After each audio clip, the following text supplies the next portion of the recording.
Hello everyone. Nice to have you here. So start करते हैं जीसॉक के बारे में। आई होप आपको थोड़ा थोड़ा आइडिया तो होगा ओपन सोर्स के बारे में ना। गाइस, अगर हम इस सेशन को थोड़ा इंटरेक्टिव बनाएंगे तो आपके लिए भी इजी रहेगा लर्न करना। अगर आप थोड़ा डाउट्स वगैरह पूछें या आप अपना शेयर करें कि आपको कितना पता है, तो मैं उसके ऊपर बिल्ड करूंगा। तो टाइम बचेगा आपका भी और मेरा भी। ट्राई करो कि माइक खोल के बात करें हम, ताकि थोड़ा इंटरेक्टिव रहे सेशन। चैट बार बार देखना थोड़ा मुश्किल हो जाता है। किसी को कुछ डाउट हो बीच में तो इंटरप्ट कर लेना, कोई इशू नहीं है। और चलो स्टार्ट करते हैं फिर। किसी को कुछ कहना है या पूछना है स्टार्टिंग में, इससे पहले मैं शुरू करूँ?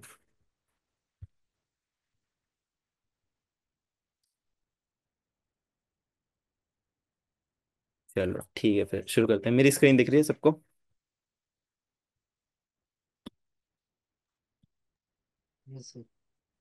ओके।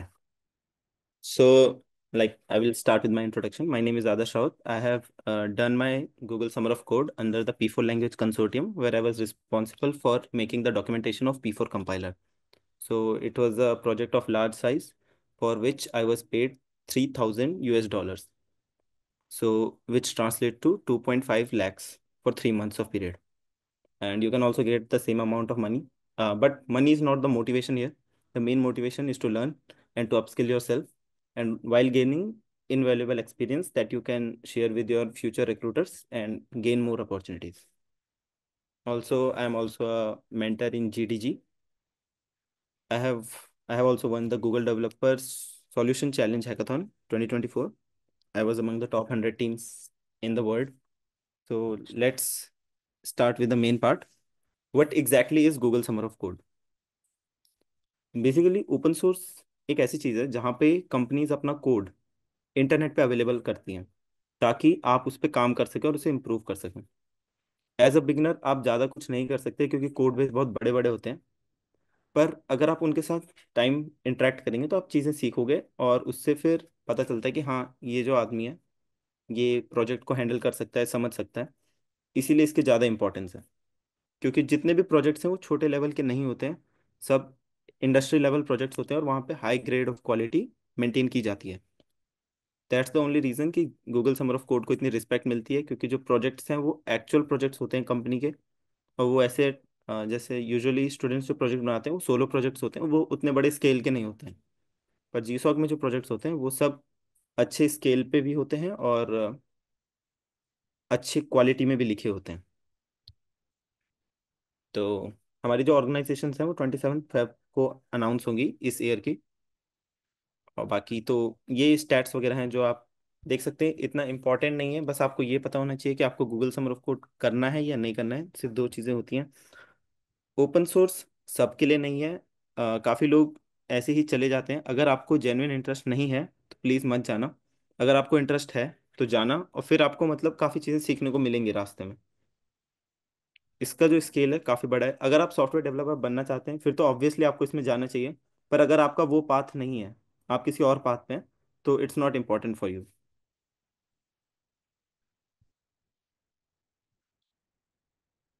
ओके। सो अब हम देखेंगे कि कैसे एक अच्छी ऑर्गेनाइजेशन को ढूंढें। अब ये एक वेबसाइट है, GSOCorganization.dev। इस पे सारी पास्ट ऑर्गेनाइजेशन और उनके प्रोजेक्ट्स लिस्टेड हैं।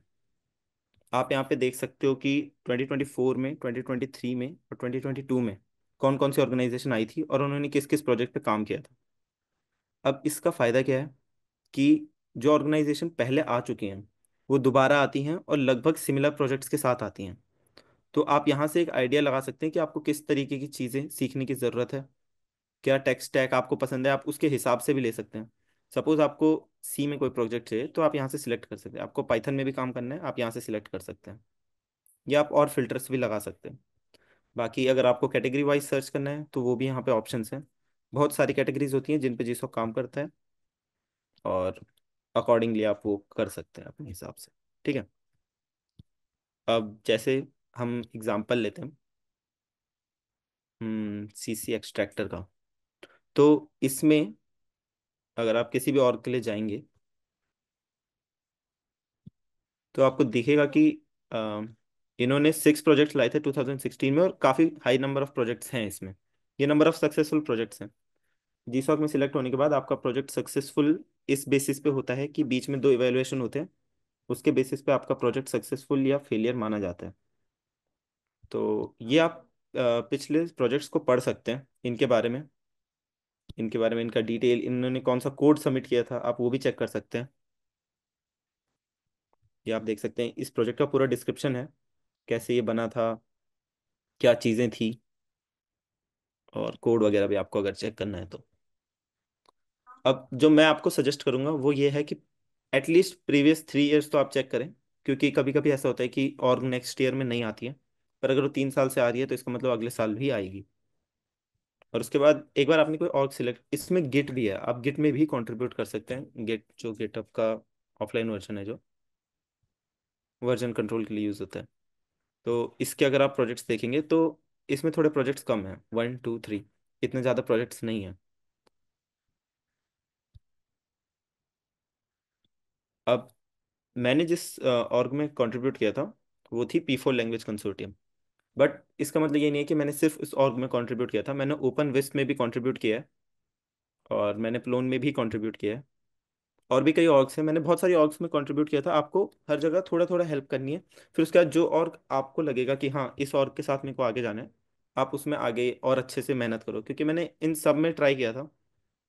मैंने इसमें कंट्रीब्यूट किया था कुछ टाइम तक, पर फिर मेरे को उनका कोड बेस में मेरे को इतना इंटरेस्ट आया नहीं, मैंने इसमें भी कंट्रीब्यूट किया है। और ऐसे ही आप भी जब अपना स्टार्ट करेंगे तो आप 5 ऑर्ग से स्टार्ट कीजिए, और उसके बाद धीरे धीरे ट्रिम डाउन करके 1 या 2 ऑर्ग पे आइए, और उन पे प्रपोजल सबमिट करें। अब क्या तरीका है एक अच्छा प्रपोजल बनाने का, क्योंकि प्रपोजल क्या होता है, सिलेक्शन का प्रोसेस जो जीसॉक में होता है कि आपको कुछ कंट्रीब्यूशन करने हैं, उसके बेस पे आपको अपना प्रपोजल ड्राफ्ट करना है, उसको सबमिट करना है और मेंटर के साथ डिस्कस करना है।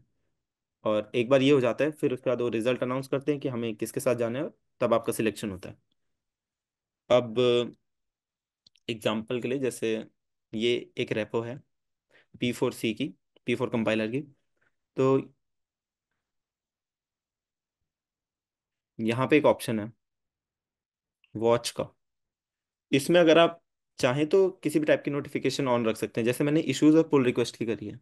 तो इसका ये मतलब है कि अगर इस रेपोजिटरी में, यानी कि इस कोड बेस में कोई दिक्कत आएगी और कोई नया इशू बनेगा, तो उसका मेरे को नोटिफिकेशन आएगा।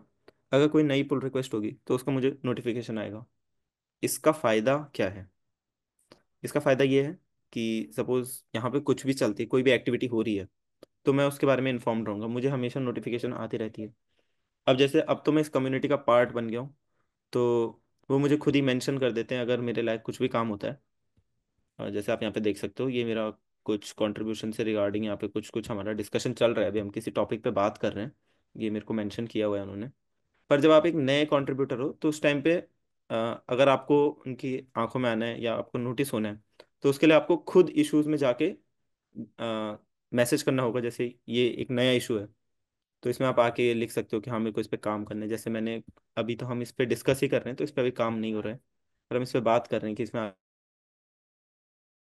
कैसे होना चाहिए। बस इतना ही होता है, it's not a big deal. आप कर लेंगे अगर आप ट्राई करेंगे। बाकी अगर किसी को कुछ डाउट है, क्योंकि मेरे को श्योर नहीं है कि आपको कितनी क्लैरिटी आ रही है इस टॉपिक में, तो आप पूछ सकते हैं।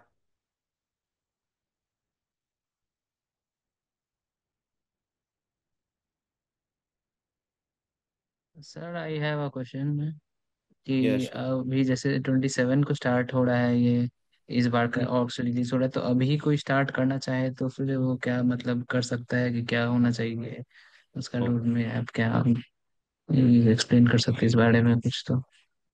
हाँ, तो इस आप पहले इस वेबसाइट पे जाना, GSOCorganization.dev।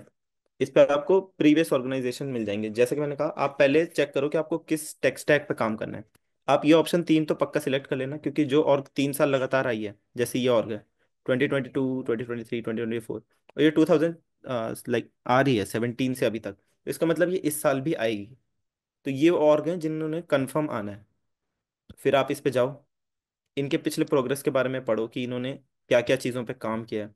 जैसे इन्होंने लास्ट ईयर में देखो 18 प्रोजेक्ट्स पे काम किया है। इसका मतलब ये बहुत सारे प्रोजेक्ट्स लाती हैं, और आपके हाई चांसेस हैं यहाँ पे सिलेक्ट होने के। तो ये आप इसमें से आपको प्रोजेक्ट पढ़िए इनके बारे में कि कौन कौन से प्रोजेक्ट हैं, इसमें से कौन सा प्रोजेक्ट आपको सही लग रहा है, फिर आप उसके ऊपर कोई इम्प्रूवमेंट अगर कर सकते हैं तो आपको रिसर्च करना पड़ेगा इस फील्ड में काफ़ी। मतलब आप देखो कि ये वाली ऑर्ग है, जैसे ये भी रेगुलर आ रही है 2016 से, ये भी रेगुलर आ रही हैं, ये भी रेगुलर है। तो जितनी ये रेगुलर ऑर्ग्स हैं इनमें आप कंट्रीब्यूट करना शुरू कर सकते हैं अभी से। मतलब अभी से जाओ, उनके प्रीवियस प्रोजेक्ट के बेसिस पे कुछ नए इश्यूज, उनका कोड समझने की कोशिश करो, अगर समझ आ रहा है तो ठीक है। नहीं तो एक चीज़ होती है, जैसे लाइक अगर आप गेटअप पे जाओगे, उस ऑर्ग के पेज पे सपोज, लेट्स सी, किसी भी एक ऑर्ग को देख लेते हैं एग्जाम्पल के लिए। गिट को ही देख लेते हैं। हम गिट पे गए, तो इनकी जो साइट है इस पे जाएंगे, और इनका एक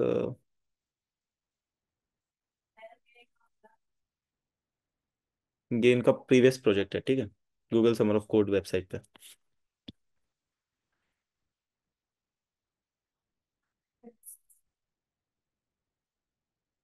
ये जब आप इनके पेज पे आओगे, ये गूगल समर ऑफ कोड पे इस ऑर्गेनाइजेशन का पेज है। तो इन्होंने अपना वेबसाइट दिया होगा, और भी चीज़ें इन्होंने दी होंगी अपने बारे में, इनके चैट है, इनका मेलिंग लिस्ट फॉरम है। अब जो इनका मेलिंग लिस्ट है इसमें आप ऐड हो जाओ। इस मेलिंग लिस्ट में क्या होता है कि आपको, अगर जैसे मैंने आपको बताया वो नोटिफिकेशन वाला ऑन करने का ऑप्शन था, वैसे ही अगर कोई दिक्कत होगी तो आपको मेल पे आ जाएगा कि हाँ हम इस प्रॉब्लम से डील कर रहे हैं। तो अगर आपको चीज़ फिक्स करनी आती है, आप करना चाहते हो, तो आप मैसेज कर सकते हो उन्हें कि नहीं ये चीज़ तो मैं कर सकता हूँ, तो मेरे को बताओ कैसे करना है। अब जैसे ये गिट है, अगर मैं गिट का गिटअप चेक करूँ,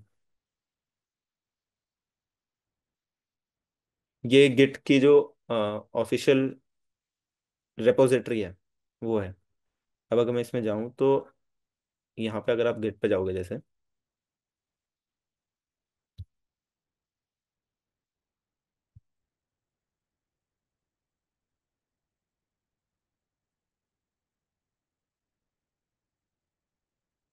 तो इश्यूज टैब में आके आप देख सकते हो कि किन किन चीज़ों पे अभी काम हो रहा है, फिर आप इन पे कंट्रीब्यूट कर सकते हो। अब जैसे गिट तो थोड़ा एडवांस हो गया प्रोजेक्ट, पर अगर हम देखें कोई और ऑर्ग देखते हैं, लेट्स सी,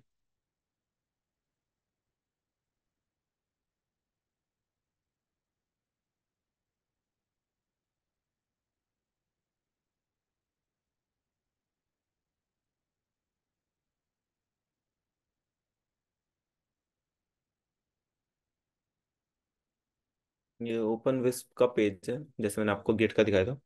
तो इन्होंने काफ़ी चीज़ें दे रखी है अपने बारे में, चैट फॉरम इनका, लिंक, ट्विटर और फेसबुक वगैरह भी। कि वेबसाइट पे आप जाओगे तो फिर उसके बाद इसको एक बार मतलब आप सर्च करो। अब और का नाम क्या था, ओवास्ट गिटहब। ये आ गया मैं इनके ऑफिशियल पेज पे। इसमें बहुत सारी रेपोजिटरीज हैं। रेपोजिटरीज में जिन जिन प्रोजेक्ट पे ये एक्चुअली काम कर रहे हैं वो आपको फाइंड करना पड़ेगा बेस्ड ऑन की उनके प्रीवियस प्रोजेक्ट्स क्या थे या इस साल के प्रोजेक्ट्स क्या आते हैं।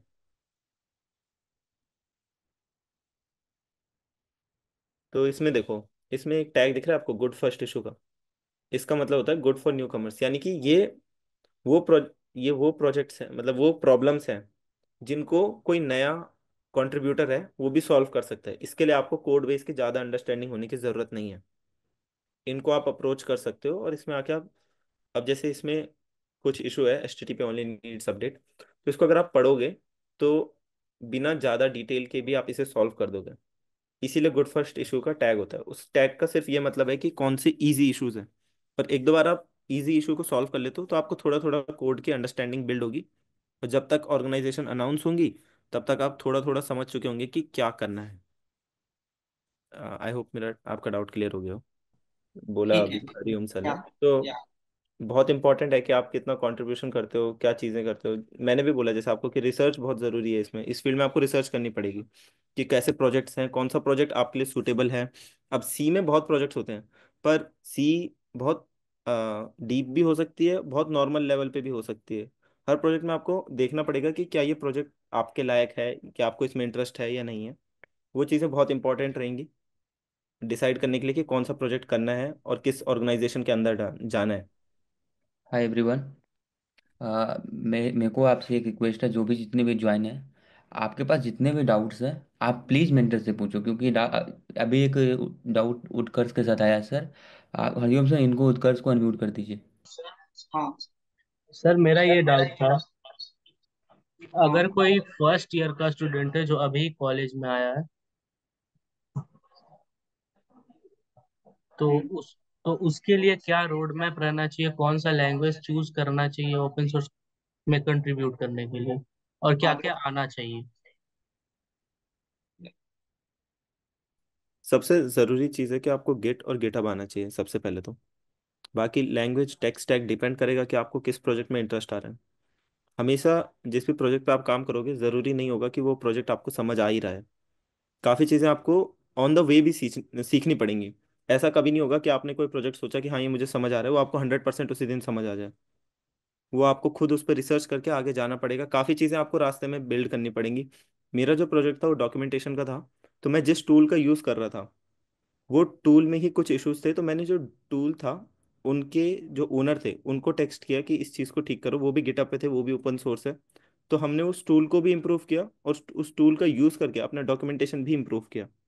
तो ये कोई ऐसी चीज़ नहीं है जो मतलब ऑलरेडी कहीं पे लिखी हुई थी, या आपको रिसर्च करके खुद देखना पड़ेगा कि कैसे आगे बढ़ना है। जो एक चीज़ इंपॉर्टेंट है वो है कि गिट और गिटहब आपको आना चाहिए वर्जन कंट्रोल के लिए। और सारे रूल्स आने चाहिए, कैसे आप पुल रिक्वेस्ट में किस तरीके से आप लोगों से बात करते हैं। एक तरीका होता है आप कैसे अप्रोच कर रहे हैं मेंटर्स को। क्योंकि अगर आप कुछ भी रैंडम बहुत बड़ा सा टेक्स्ट, जैसे आजकल चैट जीपीटी से लोग कुछ भी भेज देते हैं, तो अगर आप मेंटर को कुछ भी लंबा टेक्स्ट भेज देंगे, तो वो पढ़ के आपको इग्नोर कर, वो पढ़ेगा भी नहीं, वो इग्नोर करके उसको बंद कर देगा। तो आपको मैनर्स होने चाहिए कैसे ओपन सोर्स में रहना है, क्योंकि इट्स ऑल अबाउट कम्युनिटी। अगर आपको कम्युनिटी से डील करना आता है तो आप सरवाइव करोगे और बहुत अच्छा करोगे। ओपन सोर्स में बहुत पोटेंशियल है आपको आगे ले जाने का। तो उस तरीके से आपको गिट और गिटहब आना चाहिए। बाकी आपके अंदर एक पैशन होना चाहिए कि हाँ मेरे को इस पे करना है काम। तो आप सीख जाओगे रास्ते में कोई भी एक। इसीलिए ओपन सोर्स में यही सबसे अच्छी चीज़ है कि आपको अगर फर्स्ट ईयर में हो, सेकंड ईयर में हो, थर्ड ईयर में हो, फोर्थ ईयर में हो, कोई फर्क नहीं पड़ता। क्योंकि आपको रास्ते में वो सिखाते हैं, आपको टीचर्स एलोकेट होते हैं। 2 मेंटर्स एलोकेट होते हैं जब आप जीसॉक में सिलेक्ट हो जाते हो। तो वो भी आपको गाइड करते हैं। आपके सीनियर्स भी आपको गाइड कर सकते हैं। अभी जैसे आप इस सेशन में हो तो हम भी आपको गाइड कर रहे हैं। तो इट्स ऑल अबाउट कम्युनिटी, एक दूसरे की हेल्प करके आगे बढ़ना है। यही है open source. In short git और गिटहब आना चाहिए, बाकी सब हो जाता है। सर एक एक और बहुत इशू आता है, मैक्सिमम जो इशू होते हैं वो असाइन हुए होते हैं, तो इशू ढूंढे कैसे? आप मीटिंग में स्टार्टिंग से थे? नहीं सर, अभी कुछ देर पहले ज्वाइन हुआ।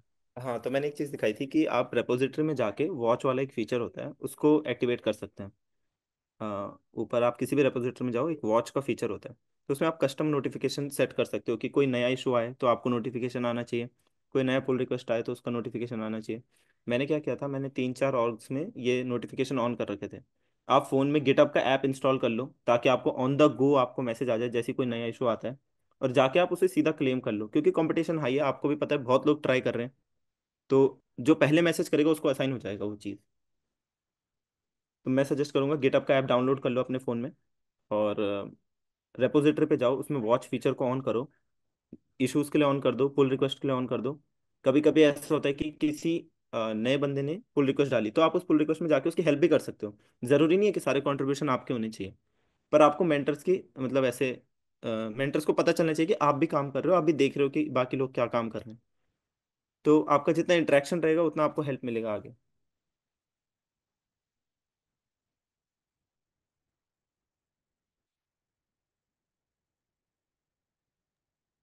और ट्राई करो कि आप स्टार्टिंग में एटलीस्ट 3-4 और को तो टारगेट करो। अगर आप किसी सिर्फ एक और के भरोसे रहोगे तो थोड़ा दिक्कत हो सकती है, क्योंकि कभी कभी क्या होता है ऑर्ग नहीं आती है। तो अगर वो ऑर्गेनाइजेशन नहीं आती है तो फिर आपका जितना हार्डवर्क था वो सब ऐसे चला जाएगा। Sir, I have question. Yes, please proceed.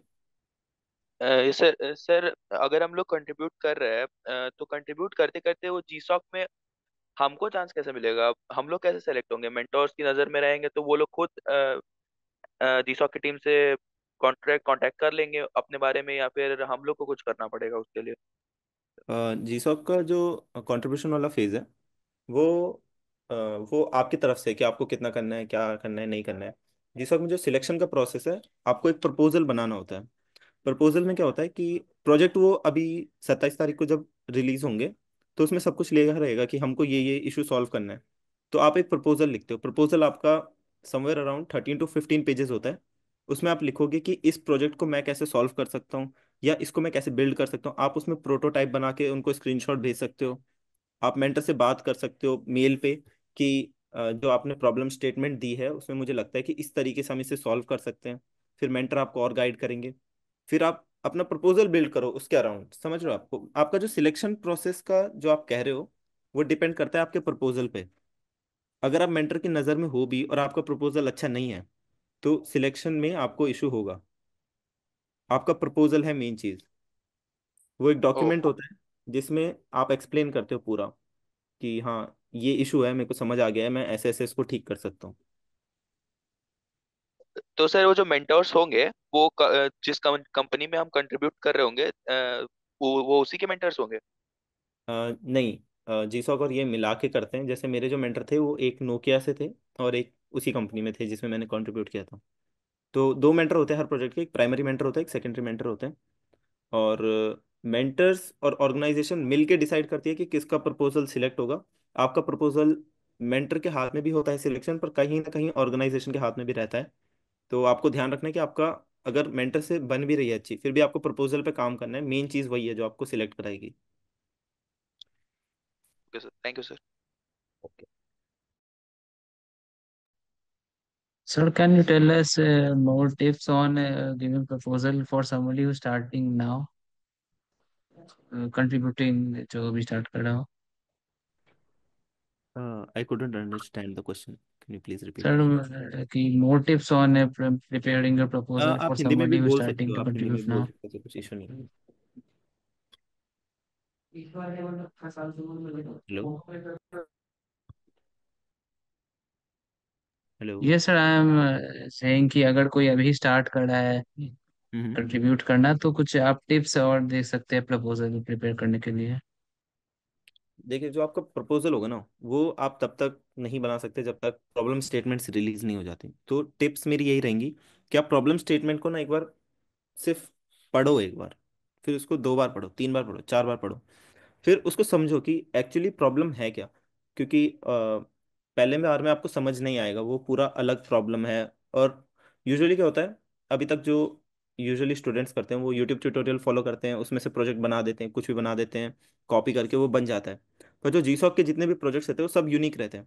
वहाँ पे वो कुछ नई चीज़ बिल्ड कर रहे हैं। तो इतनी आसानी से आपको समझ आएगा नहीं। तो आपको टाइम देना पड़ेगा। तो मेरा जो सजेशन है किसी न्यू कंट्रीब्यूटर के लिए वो ये है कि आप आओ, दिन में थोड़ा टाइम दो उस चीज़ को और उसको समझने की कोशिश करो। थोड़ा कम्युनिटी में भी इंटरेक्ट करो, बाकी लोगों से समझने की कोशिश करो कि क्या चल रहा है इस प्रोजेक्ट में। अगर आपको कोई हेल्प कर सकता है तो उनकी हेल्प लो कि हाँ मेरे को असिस्ट करो, कैसे इस चीज़ को मैं फ्रेम करूँ अच्छे से। किसी प्रोफेशनल से अगर आपकी किसी से बात होती है तो उसके साथ उसको डिस्कस करो, एक दो मीटिंग्स करो। तो आपको समझ आएगा कि प्रोजेक्ट क्या कहना चाह रहा है और प्रपोजल इस पे कैसे बन सकता है, इस पे सॉल्यूशन क्या बन सकता है। फिर उसके बाद आपको लगता है कि हाँ आपने कुछ डिसेंट सा बना दिया है, तो उसको मेंटर को भेजो। ऐसे नहीं कि कुछ भी बना के भेज दिया, थोड़ा डिसेंट सा। जब आपको लगे कि हाँ ये कुछ बिल्ड हो गया, तो मेंटर से उसका फीडबैक लो कि सर इस पे कुछ इम्प्रूवमेंट हो सकता है। फिर आपको एक बार फीडबैक मिल गया तो उस चीज़ को इम्प्लीमेंट करो और दोबारा उस पर और इम्प्रूव करो उसे। सबमिशन तक 2-3 बार एटलीस्ट मेंटर से बात हो जानी चाहिए आपकी कि ये मेरा प्रपोजल है। क्योंकि कई बार हमें लगता है कि हमने इसको सॉल्व कर दिया है, पर मेंटर के जो विजन होता है उसमें कुछ और चल रहा होता है। तो अगर आप मेंटर से सिंक करके चलोगे उस चीज़ को, तो सही रहेगा आपके लिए। Evening sir. हाँ आदित्य। और सर, ये जो जीसॉप ऑर्गेनाइजेशन वाला आप साइट बताए थे, उसमें किसी भी ऑर्गेनाइजेशन के अंदर 5-6 स्किल्स का टैग दिख रहा था, जैसे किसी में C++, जावास्क्रिप्ट सब कुछ था। तो अगर किसी को सिर्फ जावास्क्रिप्ट आता है या C++ आता है, तो वो उस ऑर्गेनाइजेशन को टारगेट कर सकता है कि सारा स्किल्स आना चाहिए? देखो, जैसे मैंने आपको दिखाया कि हर ऑर्गेनाइजेशन काफ़ी प्रोजेक्ट्स लेके आती है, सिर्फ एक प्रोजेक्ट पे काम नहीं करती है। अभी जो हमने लास्ट ऑर्गेनाइजेशन देखी जिसमें 18 प्रोजेक्ट्स थे, तो इसका मतलब हाँ। ये नहीं है कि वो सारे 18 प्रोजेक्ट्स में सारी स्किल्स यूज़ हो रही हैं। कोई प्रोजेक्ट होगा जिसमें सिर्फ सी यूज़ हो रहा है, किसी में सिर्फ जावास्क्रिप्ट यूज़ हो रही है, किसी में कोई और चीज़ यूज़ हो रही है। तो आप उसमें जाके ना, मैंने इसीलिए कहा कि आपको रिसर्च करना पड़ेगा। ओवरव्यू तो मैंने आपको दिखा दिया कि ऐसे ऐसे होता है, पर जब तक आप प्रोजेक्ट के बारे में पढ़ोगे नहीं कि प्रोजेक्ट में क्या हुआ है, आपको समझ नहीं आएगा कि इसमें कौन सी स्किल लगनी है, कौन सी लैंग्वेज पे डिपेंडेंट है ये चीज़। तो it basically depends on the project that you are working on and the project that you want to contribute to. Organisations तो बहुत सारी चीज़ पे काम करती हैं।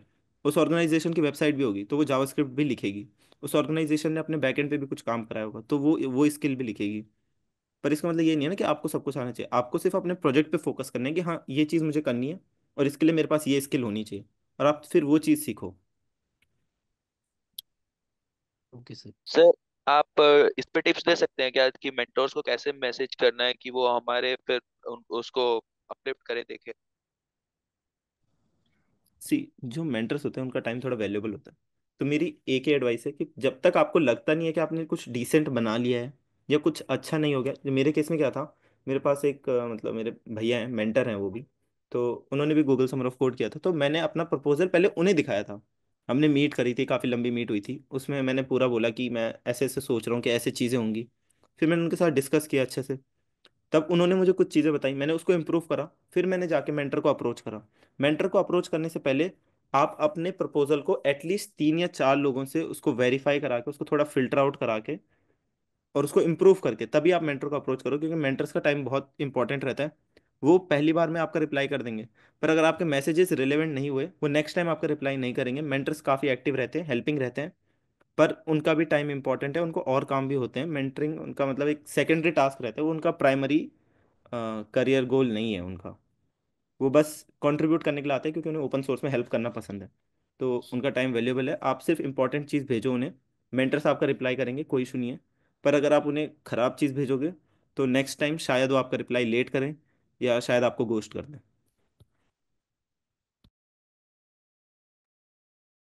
सर जीसॉक में जैसे हम लोग प्रोजेक्ट्स पे प्रपोजल भेजते हैं, तो सर हम लोग मेंटर से गाइडेंस कैसे ले सकते हैं?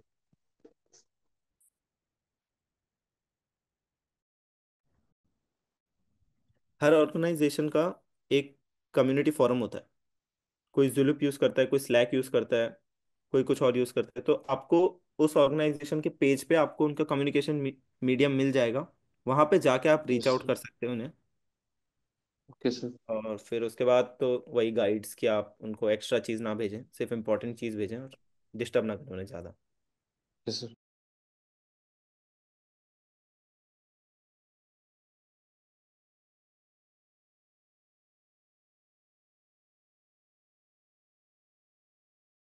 ऑब्वियसली आपको मल्टीपल ऑर्गेनाइजेशन को टारगेट करना चाहिए। जैसे मैंने बताया कि मैं जब कर रहा था तो मैंने आपको बताया ना, मैं इस ऑर्ग में भी कर रहा हूँ, इस ऑर्ग में भी कर रहा हूँ, इसमें भी किया है मैंने। तो मैं सब जगह ट्राई कर रहा था, क्योंकि आपको ना प्रोजेक्ट जब आप शुरू में पढ़ोगे आपको लगेगा कि ये ईजी है। तो जब आप उसमें डीप जाओगे तो आपको रियलाइज़ होगा कि इस चीज़ में आपको इंटरेस्ट नहीं है, या ये चीज़ में वो उतना इजी नहीं है जितना लग रहा था। तो ऐसे में ये आपके साथ ऐसा नहीं होना चाहिए कि आप 2 महीने आपने किसी प्रोजेक्ट पर रिसर्च कर दिया, आपने पूरा उनको बता दिया, आपने मेंटर के साथ डिस्कस भी कर दिया, और लास्ट में आपको रियलाइज होता है कि ये प्रोजेक्ट तो अच्छा नहीं है या इसमें मेरे को कंटिन्यू नहीं करना है। तो आपके पास एक बैकअप होना चाहिए। आई वुड सजेस्ट कि एटलीस्ट 5 ऑर्ग से शुरू करो, फिर उसके बाद धीरे धीरे ट्रिम डाउन करके उसको 3 या 2 पे लाओ। जो सर ने कहा कि आपके पास 2 होनी चाहिए, तो इसका मतलब ये नहीं कि आप 2 से ही शुरू कर रहे हैं, आप शुरू ज़्यादा से करो। क्योंकि जब फर्स्ट डे तो मैं रिकमेंड करूंगा कि सारी ऑर्ग एक बार पढ़ लो कि किस चीज़ पे काम कर रही है। फिर उसके बाद उसमें से आप देखो कि हाँ ये मेरे को ठीक लग रही है। आप एक पेज लो, उसका नाम काटने शुरू करो कि हाँ इसमें मेरे को ये पसंद नहीं आया, इसमें मेरे को ये पसंद नहीं आया।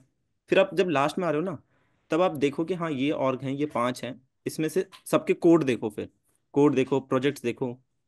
फिर उसके बाद उन्हें और ट्रिम डाउन करो, फिर मेंटर से बात करो सबके, क्योंकि आप सबके उनसे तो नहीं कर सकते, पर आप 5 के मेंटर से तो बात कर सकते हो। 5 मेंटर से, 5 मेंटर से बात करो। फिर धीरे धीरे आपको लगेगा कि मेरे जो एक मेंटर थे उनसे मैंने बात करी थी, तो उनका जो मेरे को रिप्लाई है वो तब आया जब जीसॉक सबमिशन की डेट चली गई। तो ऐसा भी होता है, ऐसे नहीं है कि आपको हर मेंटर का रिप्लाई आ जाएगा। तो आपको उस चीज़ को भी कंसिडर करके चलना है। आप 5 लेके चलोगे, लास्ट में आपके पास 2 या 1 ही ऑप्शन बचेगा। तो शुरू में ज़्यादा ऑप्शंस, फिर धीरे धीरे ट्रिम करने हैं अपने ऑप्शंस को। सर एक क्वेश्चन। हाँ बताओ। सर सर प्रपोजल जो है वो किस फॉर्म में होना है, मतलब पीपीटी के फॉर्म में होना चाहिए या फिर सर हमें अब गिटहब गिट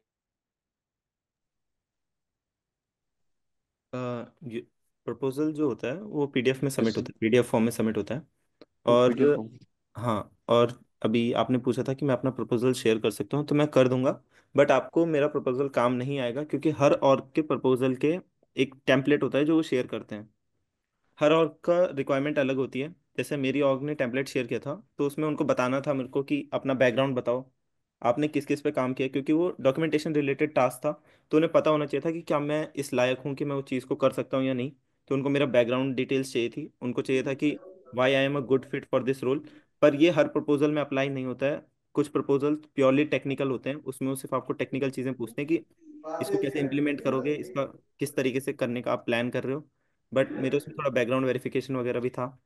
तो मैं सजेस्ट करूंगा कि जिस प्रोजेक्ट और जिस और को टारगेट कर रहे हो, उनकी वेबसाइट को आपको रिसर्च देखो इसमें बहुत ज़्यादा करनी पड़ेगी। आपको उस कंपनी के जो पेज है उसमें सब कुछ लिखा रहता है कि मेरे को ऐसा प्रपोजल चाहिए। वो लोग आपको टेम्पलेट शेयर भी करेंगे, तो आपको उसके बेस पे बिल्ड करना है। आपको प्रपोजल मिल जाएंगे, ऑनलाइन भी मिल जाएंगे। पर मैं आपको सजेस्ट नहीं करूंगा कि आप दूसरे के प्रपोजल से चीज़ें उठाओ, क्योंकि मेरा प्रोजेक्ट पूरा अलग था। उसका इस बार जो प्रोजेक्ट्स आ रहे हैं वो सब पूरे अलग होंगे। वो आपको कहीं भी अप्लाई नहीं होगी वो चीज़। और मैंने जो चीज़ें अचीव करी है, मेरा जो बैकग्राउंड है, वो आपके काम का नहीं है। आप वो चीज़ अपने प्रपोजल में नहीं लिख सकते। तो प्रपोजल आपका पीडीएफ में सबमिट होगा, और वो यूनिक होता है। और मैं सजेस्ट करूंगा, जैसे आपको कम्युनिटी में हमने बोला कि फीडबैक वगैरह, पर इसका मतलब ये नहीं है कि आप किसी ऐसे के साथ शेयर कर दे रहे हो जो सेम प्रोजेक्ट के लिए काम कर रहा है। तो फिर आप फिर अपने लिए ही इश्यूज क्रिएट करोगे। जैसे आपको रियलाइज होगा जब आप किसी प्रोजेक्ट में काम कर रहे हैं कि और लोग भी कंट्रीब्यूट कर रहे हैं, तो कहीं आप ऐसे नहीं कि उनके साथ कनेक्ट कर रहे हैं और उनके साथ अपना प्रपोजल शेयर कर रहे हैं। क्योंकि अगर उन्होंने भी आपके उससे कुछ चीज़ें उठा ली, तो जो आपने अभी तक रिसर्च करा है, जो आपका हार्डवर्क है, वो एक तरीके से पायरेट हो गया। उसका आप कुछ नहीं कर सकते। इसलिए आई वुड सजेस्ट कि अपना प्रपोजल अपने तक रखें, और जिन पे आप ट्रस्ट करते हैं, जो आपके मेंटर्स हैं प्रॉपर, इसीलिए मैंने मेंटर वर्ड यूज़ किया था, जिन पे आप ट्रस्ट करते हैं उन्हीं के साथ शेयर करें अपना प्रपोजल।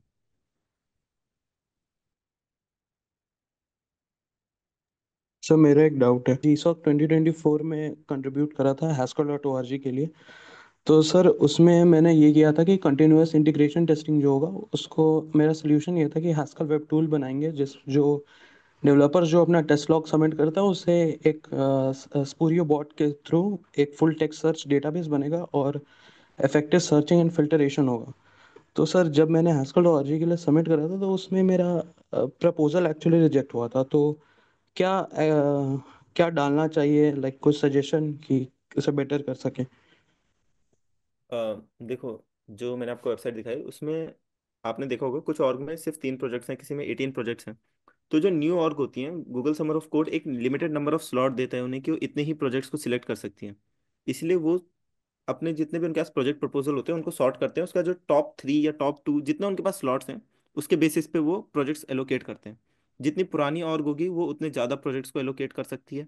आप देखना, जो जितनी बार आई होगी ना ऑर्ग, उसके पास उतने ज़्यादा प्रोजेक्ट्स होंगे। तो आपने जिस ऑर्ग में किया, आप चेक करो कि क्या उसका बैकग्राउंड कितना स्ट्रांग था, या क्या उनके पास उतनी मेंटल स्ट्रेंथ थी, क्या उनके पास इतने स्लॉट्स थे कि उस चीज़ को कर पाते वो। बाकी आपका प्रोजेक्ट तो सुनने में तो ठीक लगा मुझे। बट प्रपोजल आपने डायरेक्ट सबमिट किया था, अगर आप एक बार मेंटर से या किसी से कम्युनिटी में डिस्कस करते तो शायद आपके चांसेस बढ़ सकते हैं उससे। अगर आप कम्युनिटी में उस चीज़ को एज अ प्रपोजल मत डालो, एक आप उनका जो फॉरम होता है वहाँ पे एक नया सेक्शन खोलो कि this is something I am planning to do, is it good, और will it be better if we do this, और should we skip this thing. क्योंकि उससे आपकी जो मेहनत है जो आपने प्रपोजल में लगाई है वो बच जाएगी। आप एटलीस्ट अपना एफर्ट कहीं और रिडायरेक्ट कर सकते हो फिर। तो कम्युनिटी से कनेक्ट करो और कम्युनिटी में पूछो ये चीज़ें। और क्योंकि ये प्रोजेक्ट आप प्रपोज कर रहे हो, देखो ये भी एक चीज़ होती है, आपने अच्छी चीज़ बताई कि सिर्फ ऐसा नहीं है कि जो गूगल समर ऑफ कोड में जो वेबसाइट में जो प्रोजेक्ट्स हैं सिर्फ उन्हीं पे काम कर सकते हो। आप अपना प्रपोजल भी बना सकते हो कि मेरे को कुछ ऐसा ऐसा इम्प्लीमेंट करना है।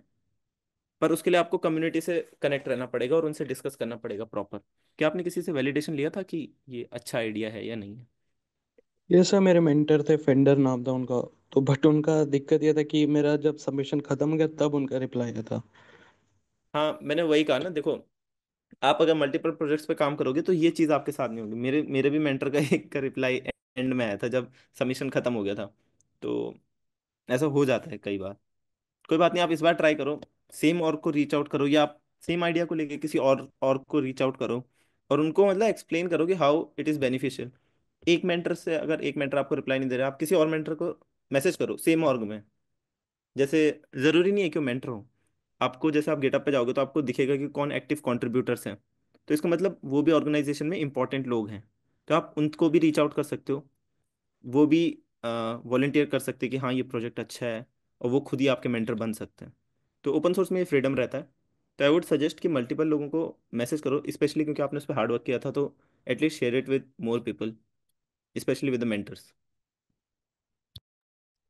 सर हाउ बट अगर हैस्क मैंने जो कंट्रीब्यूट करा था हैस्कल ऑर्जी के लिए, अगर वो इस बार फिर आता है तो हाउ बट कि पिछले साल जो करा उसी पे थोड़ा और एडवांसमेंट और अपग्रेडेशन करके रीसबमिट करेंगे? और ऐसे तो मोजिला फायरफॉक्स के ओपन सोर्स में कंट्रीब्यूशन तो करते रहते हैं, अगर मोजिला फायरफॉक्स आता है तो उसमें भी सबमिट करेंगे? हाँ डेफिनेटली ये बढ़िया रहेगा अगर आप ऐसा करते हो। पर वही है, मैंने कहा ना, आप एक बार वैलिडेशन ले लेना। आप उनके जो कोर टीम है, कोर टीम को रीच आउट करो। आप कोर टीम, हर ऑर्ग में 4 या 5 मेंबर्स ऐसे रहते हैं जो आपको हर पुल रिक्वेस्ट में दिख जाएंगे। हर पुल रिक्वेस्ट में उनका मैसेज रहता है कि हाँ, जो अप्रूव करते हैं पुल रिक्वेस्ट को बेसिकली। आप उनको रीच आउट करो, उनके नाम ढूंढो कम्युनिटी में, उनको भेजो अपना प्रपोजल कि ऐसा हम कुछ सोच रहे हैं। तो अगर वो आपको शायद ऐसा भी बोले कि हाँ ये चीज़ नहीं हो सकती है, पर जब उनकी मीटिंग होगी तो वो उस चीज़ को मेंशन जरूर करेंगे मीटिंग में, और आपको शायद उसके लिए एक पॉजिटिव फीडबैक मिले। तो मेरे हिसाब से तो आपको सबको बताना चाहिए, जो कोर टीम है एटलीस्ट उनको बताओ कि ऐसा ऐसा मैं सोच रहा हूँ। फिर अगर कोई 4 लोगों को समझ नहीं आया, अगर किसी एक को भी मेंटर को या कोर मेंबर को समझ आता है, तो वो मीटिंग में उनसे डिस्कस करेगा, और क्या पता वो उन्हें कन्विंस कर दे उस प्रोजेक्ट के लिए। आपको किसी एक को तो अपनी टीम में लेना पड़ेगा कि हाँ ठीक है सर, ऐसा कुछ करते हैं। क्योंकि लास्ट में उनका डिसीजन होता है कि कौन सा प्रोजेक्ट बनेगा या नहीं बनेगा। आप कितना भी अच्छा प्रोजेक्ट बना लो, जब तक उनका आपको अप्रूवल नहीं मिलेगा, आपका प्रोजेक्ट पास नहीं होगा। Okay sir. सर मैंने अभी कोडिंग स्टार्ट किया है। तो सर क्या क्या मतलब रोड मैप होना चाहिए मेरे को फर्स्ट ईयर का एंड तक, मतलब फर्स्ट ईयर में हूँ मैं। तो कंट्रीब्यूट करने के मतलब कैसे कैसे सीखना है, मतलब वो बता दीजिए। देखो, अभी हम वही डिस्कस कर रहे हैं कि गेट और गेटअप आपको आना चाहिए। मतलब वो तो बेसिक्स है, वो आपको हर प्रोजेक्ट में काम आएंगे, वैसे भी काम आएंगे। गेट और गेटअप से स्टार्ट करो। और अगर आप Google summer of code aim कर रहे हो, तो आपको मतलब प्रोजेक्ट्स वगैरह के बारे में पता होना चाहिए, जितने प्रोजेक्ट्स वहाँ पे चल रहे हैं। मेंटर्स को रीच आउट करो, रिसर्च करने की हैबिट बनाओ एक, कि कोई भी टॉपिक है, projects Google summer of code में सारे, कोई भी आपको ऐसा नहीं मिलेगा कि हाँ मैं कोई प्रोजेक्ट बनाने आपको उस रिगार्डिंग सारी डिटेल्स नेट पे मिल गई, ऐसा नहीं होगा। आपको देखना पड़ेगा कि हाँ इसको ऐसे ऐसे कर सकते हैं, फिर आपको वो चीज़ बिल्ड करके धीरे धीरे आगे बढ़ना पड़ेगा। बाकी तो हाँ यही है, प्रोजेक्ट को फाइंड करो, फिल्टर करो, 5 प्रोजेक्ट सिलेक्ट करो, 5 में से उनको धीरे धीरे फिल्टर करके मेंटर्स को रीच आउट करो। फिर उसके बाद कंट्रीब्यूशन आप कर सकते हो। और हाँ, क्योंकि आप बिगनर हो, तो इश्यूज टैब में एक टैग होता है, गुड फर्स्ट इशू। उनको टारगेट करो, वो बिगनर्स के लिए होते हैं। उनको कोई न्यू स्टूडेंट आराम से कर सकता है। अगर आप थोड़ा बहुत रिसर्च करोगे, थोड़ा बहुत आप ट्राई करोगे, तो वो सॉल्व हो जाएंगे। गुड फर्स्ट इशू को टारगेट करो, फिर आपको जब हो जाए, कॉन्फिडेंस हो जाए, तो आप नॉर्मल इश्यूज को भी टारगेट कर सकते हो।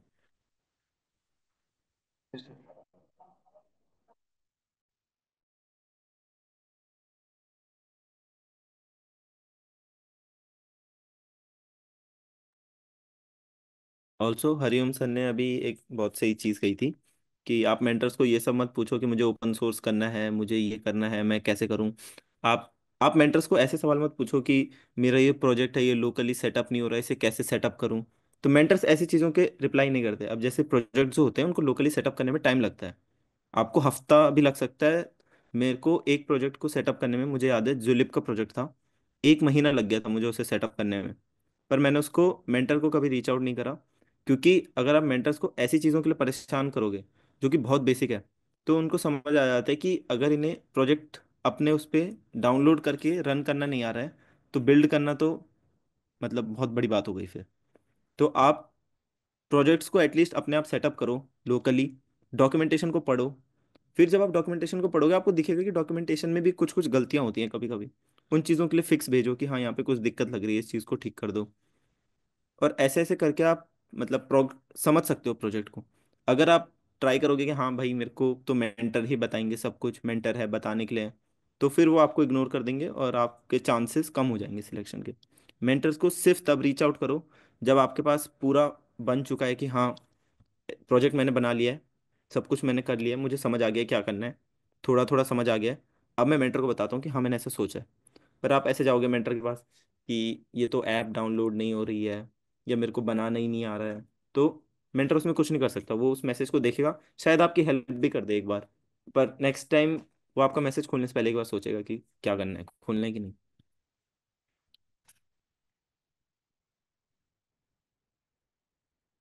यूजुअली फ्रेशर्स से गलती करते हैं, मतलब कुछ भी डाउट्स लेके चले जाते हैं, मेंटर के पास इतना टाइम नहीं रहता है कि वो सबको सेम क्वेश्चन के जवाब दे।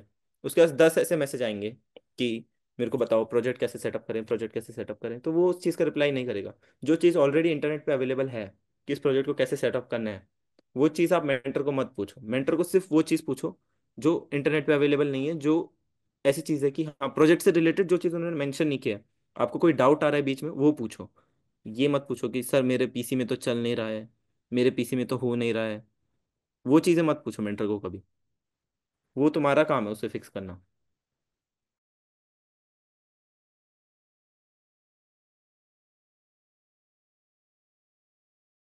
और हेलो। हाँ भाई।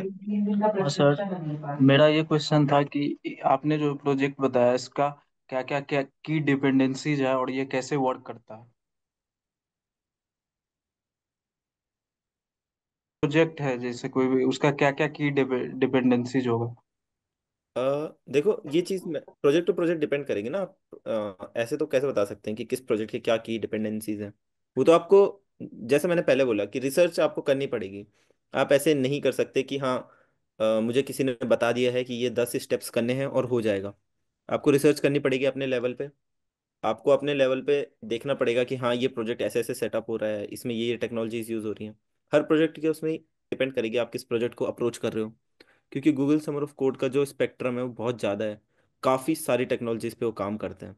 तो मैं अभी से नहीं बता सकता ना कि आप किस प्रोजेक्ट को अप्रोच करोगे, फिर उसमें क्या की डिपेंडेंसीज हैं, वो तो आपको देखना पड़ेगा। Okay sir, thank you sir. Okay. मुझे पूछना था हम्म। कि सर आप कैसे रिसर्च करते हैं इस प्रोजेक्ट सब के बारे में,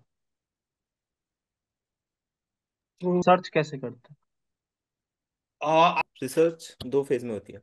एक फेज आपका है कि अभी ऑर्गेनाइजेशन अनाउंस नहीं हुई है, तो अगर आपको अभी से डिसाइड करना है कि किस ऑर्ग में जाना है, तो अभी की जो रिसर्च है वो ये रहेगी कि पिछले साल उसके कितने प्रोजेक्ट्स आए थे, वो कितने सालों से आ रही है, और उसके प्रोजेक्ट्स किस क्वालिटी में रहते हैं या किस टेक स्टैक पे वो काम करती है, क्या वो टेक स्टैक आपके इंटरेस्ट का है।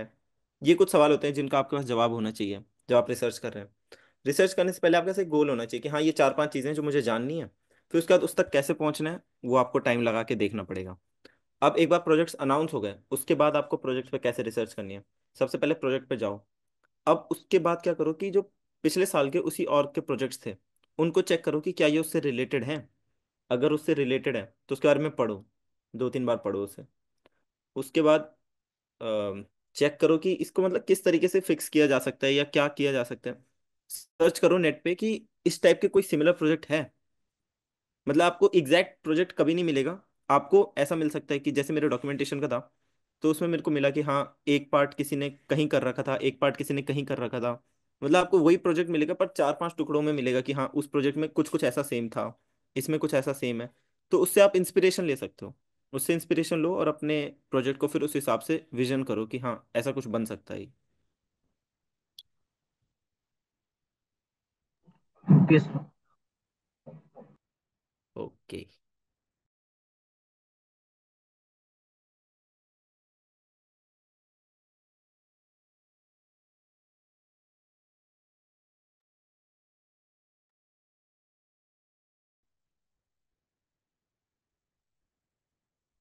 सो is there any more doubt?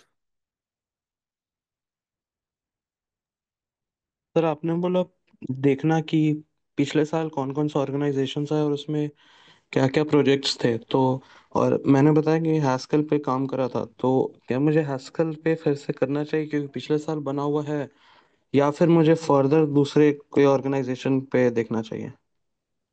I would suggest कि आपको किसी ऑर्गेनाइजेशन की अगर अंडरस्टैंडिंग है तो आप उसी पे स्टिक करो, क्योंकि जो इस साल नए कंट्रीब्यूटर्स आएंगे उनके ऊपर आपके पास एज है उनसे, क्योंकि आपको उस चीज़ की अंडरस्टैंडिंग है, आप एक साल से उस पर काम कर रहे हो। तो ऑब्वियसली आप किसी फ्रेशर से तो बेटर ही हो। अगर आप किसी नई ऑर्ग में जाओगे तो आपको एकदम जीरो से स्टार्ट करना पड़ेगा, आपको पूरा प्रोजेक्ट समझना पड़ेगा, उसकी अंडरस्टैंडिंग लेनी पड़ेगी, फिर उसके बाद आप प्रोजेक्ट पे काम कर पाओगे। पर अगर आप किसी ऐसी चीज़ पे कंट्रीब्यूट करते हो जिस पे आपको ऑलरेडी आइडिया है कि क्या चीज़ें हो रही हैं, कैसे हो रहा है, तो it would be easier for you. तो आई वुड सजेस्ट कि आप हैस्कल पे ही उसी प्रोजेक्ट पे काम करो, उसको थोड़ा इनहेंस करो। और कोर टीम से एक बार आप मैसेज करके एक बार आप उनसे पूछो कि क्या ये चीज़ आपके काम की है, क्योंकि कई बार हमें लगता है कि हमारा प्रोजेक्ट बहुत अच्छा है, पर जो कोर टीम है उनके किसी काम का नहीं होता है, तो वो लोग इसीलिए रिजेक्ट कर देते हैं।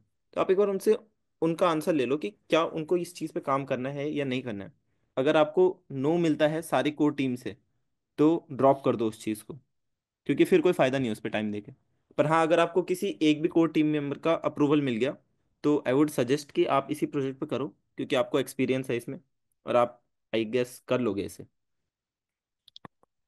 तो मेरा रिप्लाई मेल आया था कि मेरा प्रोजेक्ट आइडिया अच्छा है, मुझे डेटाबेस दूसरा करना चाहिए, और जो प्रपोजल सबमिट किया उसे थोड़ा और बेटर कर सकते थे। मेरा सबमिशन पोस्टग्रे सीक्वल पे हुआ था, तो आई वुड थिंक कि डेटाबेस बस चेंज करेंगे और थोड़ा कोई और अपग्रेडेशंस लेंगे। तो आपने लास्ट ईयर क्यों नहीं अपडेट किया अपना वो डेटाबेस जब उन्होंने सजेशन दिया था तो? सर ये सजेशन सबमिशन के बाद मिला ना। ओ, ओके ओके, हाँ तो ये तो फिर किस्मत, थोड़ा मेरा सबमिशन हो किस्मत गया, का रह फिर गई। मैंने रिप्लाई किया और मुझे हैस्कल से फिर मेल भी इसी बात का आया बाद में। हम्म। तो अगर देखो, अगर आप इतना इन्वॉल्व हो और मेंटर आपको रिप्लाई कर रहा है लास्ट ईयर से ना, तो इसका मतलब आपके चांसेस हाई हैं। आपको बस ना अब मेंटर के साथ मैं सजेस्ट करूंगा कि लूप में आ जाओ उस चीज़ को लेके, कि मतलब पहले इस चीज़ को फिक्स करो जो उन्होंने इशू दिया था ना कि ये चीज़ चेंज करो। उस चीज़ को चेंज करके दोबारा अप्रोच करो मेंटर को इस साल, कि आपने जो बोला था वो मैंने चेंज कर दिया है इसमें, क्या अब हम इस प्रोजेक्ट पे काम कर सकते हैं। एक बार उनसे इस बारे में बात करके देखो आप, वो जो चेंजेस उन्होंने कहा है ना आपको डेटाबेस चेंज करने के लिए, वो चेंज करके अप्रोच करो आपने। Okay sir. Hmm. Everyone, please fill the feedback form for your e-certificates of this webinar. Thank bye. you to others for this informative webinar, and I would also like to thank Hariom sir, Ayush, and the whole Merge team, and also our technical club volunteers for to make this event a success. Also, please fill the feedback form to get your e-certificates for this meeting. I hope there are not any doubts, so I would like to end this session.